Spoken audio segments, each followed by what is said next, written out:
Hello अस्सलाम वालेकुम, it's Zubair from 3D CAD with Zubair. आज का लेक्चर हमारा सॉलिड वर्क में सॉलिड मॉडलिंग से रिलेटेड है, जिसमें आज हम अपनी एक नई कमांड एक्सट्रूडेड कट सीखेंगे। उसके लिए सबसे पहले हम कुछ ज्योमेट्री बना लेते हैं। सबसे पहले मैं टॉप प्लेन सेलेक्ट करके इसमें एक रेक्टेंगल बना के उसको एक्सट्रूड कर लेता हूँ।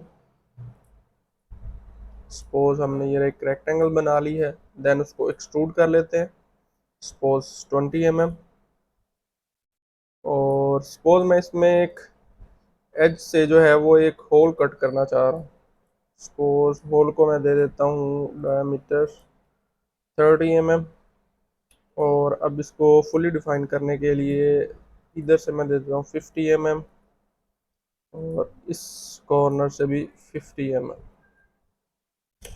तो अब आप देख रहे हैं ये फुली डिफाइन हो गया। तो एक्सट्रूड कट क्या करेगा कि ऐसी जो सॉलिड बॉडी जिसमें से मैं कुछ जो है पोर्शन उसका रिमूव करना चाह रहा हूँ किसी भी शेप में, यहाँ तो मैंने सिर्फ सर्कल बनाया, आप रेक्टेंगल भी बना सकते हैं, कोई स्पेसिफाइड और ज्योमेट्री भी बना सकते हैं। देन ये बनाने के बाद आप डायरेक्ट जो है वो एक्सट्रूडेड कट कमांड अप्लाई कर सकते हैं या स्केट एग्जिट करके भी कर सकते हैं। तो अब आप देख रहे हैं कि ये ब्लाइंड का ऑप्शन है। ब्लाइंड में ये होगा कि जितनी आपकी थिकनेस होगी एक्सट्रूड की वो वहाँ तक कट कर देगा, तो ये थ्रू ऑल कट हो जाएगा। सेम आप दोबारा एडिट फीचर में जाएंगे। सपोज मैं चाहता हूँ कि वो 20 में से 10 mm कट करे, तो आप 10 mm सेलेक्ट कर लें तो वो 10 mm कट कर लेगा। इसी तरह सपोज हमारे पास यहाँ अक्सर इस तरह होता है, जिस तरह आपने एक्सट्रूडेड बॉस बेस में सीखा है कि through all both faces, mid plane, वो उस तरह भी आप कट कर सकते हैं। तो इसको हम जो है वो ओके करते हैं। देन आपको मैं एक और चीज़ सिखा देता हूँ। सपोज मैं यहाँ एक लाइन बनाता हूँ इस फेस पे। ये लाइन जो है वो एज अ रेफरेंस है। सपोज ये लाइन 45 डिग्री हो।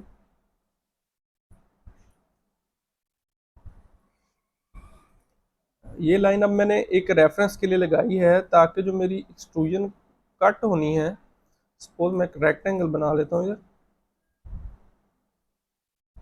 और जब मैं एक्सट्रूड कट करूँ तो अब देख रहे हैं ये मेरे इस स्केच के नॉर्मल टू कट कर रहा है। मैं जबकि मैं चाहता हूँ कि ये 45 डिग्री पे या जो भी आप एंगल चाह रहे हैं उस पर कट करें। तो उसके लिए मुझे रेफरेंस ज्योमेट्री चाहिए, जिसके लिए मैंने यहाँ लाइन बना ली है। आप प्लेन भी बना सकते हैं।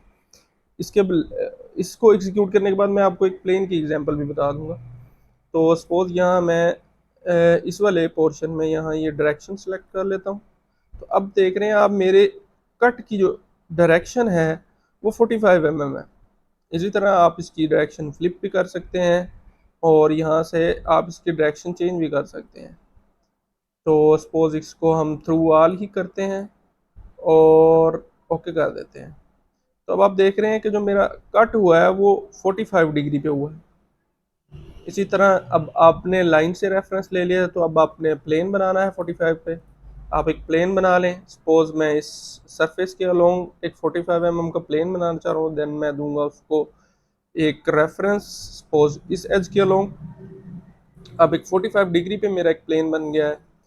जिस तरह लाइन ने हमें एक रेफरेंस दिया था, इसी तरह प्लेन भी हमें यहाँ रेफरेंस देगा। सपोज मैं एक ज्योमेट्री बना लेता हूँ। सपोज एक सेंटर स्लॉट बना लेते हैं।